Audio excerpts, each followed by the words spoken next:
something for you. You haven't find it. No, not here. I don't want a doll. I want a nose ring. Sorry. Is it a politician? What's coming on me? What's happening? Everything's gonna be fine. He's healthy. He's amazing. But he's a boy. Yes. No, come join us. I can't. Don't be over. This is mine. What's your problem? It doesn't even look good on you. Get out of my room. And you still haven't even found me dead. You actually came. Stop this, please.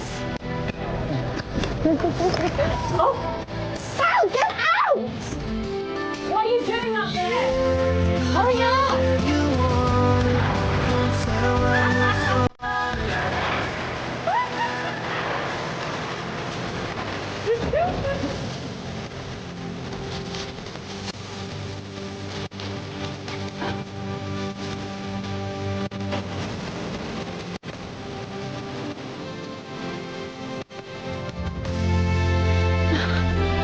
What's taking so long?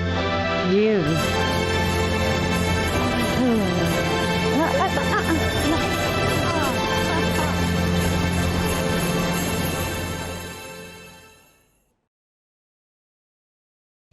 Well, we're joined now by GP, author and broadcaster Dr Renee Hondercombe and former Liberal Democrat Minister Norman Baker. I think I can read on Stephen's face how he's feeling about it. You're not sold, I thought it was meant to be a tearjerker. No, it didn't get me this year. There's no men you in too? There's no men in it. There's no brothers, there's you no wanted fathers. a man. Well, there's no brothers, there's no fathers, there's no husbands, there's no grandpas. It's all women.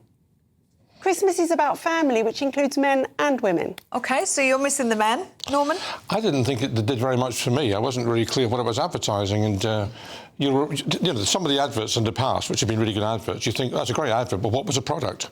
Yeah. And the same thing applies here. You know, it's hardly mentioned John Lewis. I like it when it's like that sometimes, though.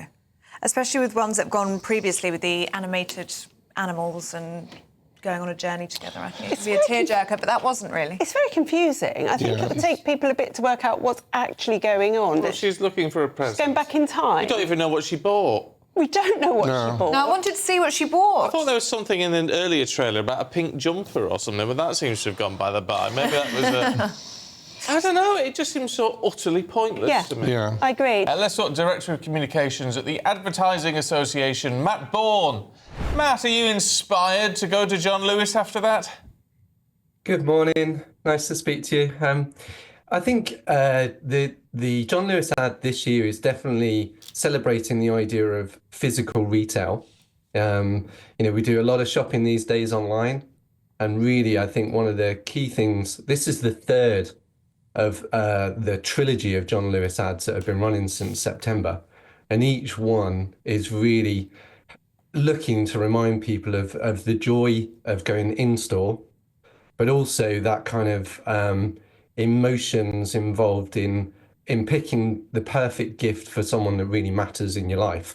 And in this particular storyline, what they're talking about is two sisters, and a sister really wrestling with, what can I buy my sister?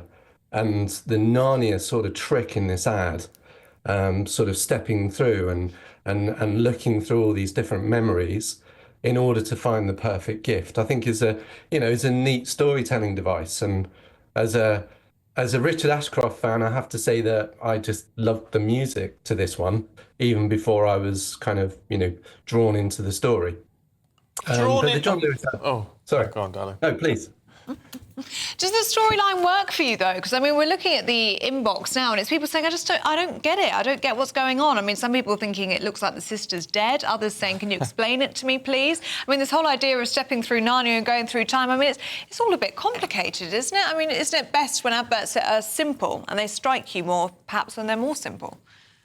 Yeah, possibly. This one definitely needs a little bit of repeat watching, I would suggest. It makes more sense the second time. And then the third time, I think you really sort of see different things about it. But different ads, I mean, we are in Christmas advertising season, right? And we're seeing lots and lots of different ads. And they do different things. If you look at the Tesco's ad, that's a story about a grandson and a grandfather, sort of bonding over Christmas, but the memories of, a recent loss of grandma. Whereas the Sainsbury's ad has got the BFG in it, and it's just full of incredible effects. You've got Nigella Lawson in the Greggs ad, or Liz Hurley in Debenhams. Dawn French in the M&S food ad. I think the thing about Christmas advertising is it always creates conversation, and depending on who you are when you're watching it, you see different things, and sometimes you love them, and sometimes you might not love them, but they change each year, and they kind of reflect who we are and where we're at. And I think this John Lewis ad in particular, for me, what we're seeing, as well as humour in this year's ads, we're seeing nostalgia. We're seeing this idea of kind of sort of thinking back to when times might have been a bit better. And the use of the music and the use of the memories, I think, is a sort of, a device that the John Lewis team have used. Oh, Matt, I hate to sound rude, because it's not a field I know a lot about, but isn't this just a load of old guff, frankly? They're trying to sell stuff any which way they can. You're absolutely right in the sense that, the purpose of advertising is market share. Okay, John Lewis would like you to go into John Lewis rather than Marks and Spencer's. Aldi would like you to go into Aldi rather than Tesco. And, you look at the Aldi campaign and the Kevin the Carrot advertising campaign over the last 6 years. For every pound they've spent on advertising, they've made £2.63 back in profit. That's adding up to a 620 million extra profit coming into Aldi, thanks to their advertising campaigns. Because really what you're talking about is a competition where I would really like you to come to my shop, not them. And my ads are part of that competition. Matt, just before we let you go, what's the perfect Christmas advert for you? What are the perfect ingredients, do you think? Well, the IPA, they say that it's fame, emotion, and telly. My favourite all-time Christmas ad is the Yellow Pages ad, which some people watching might remember, where the little boy is trying to kiss the taller girl underneath the mistletoe, and he can't quite reach, and he runs off, he grabs a copy of Yellow Pages, he puts it on the floor, jumps onto it so that he can reach her and kiss her under the mistletoe. It's 15 seconds long. It's a beautifully simple, romantic Christmas ad, and it's fantastic.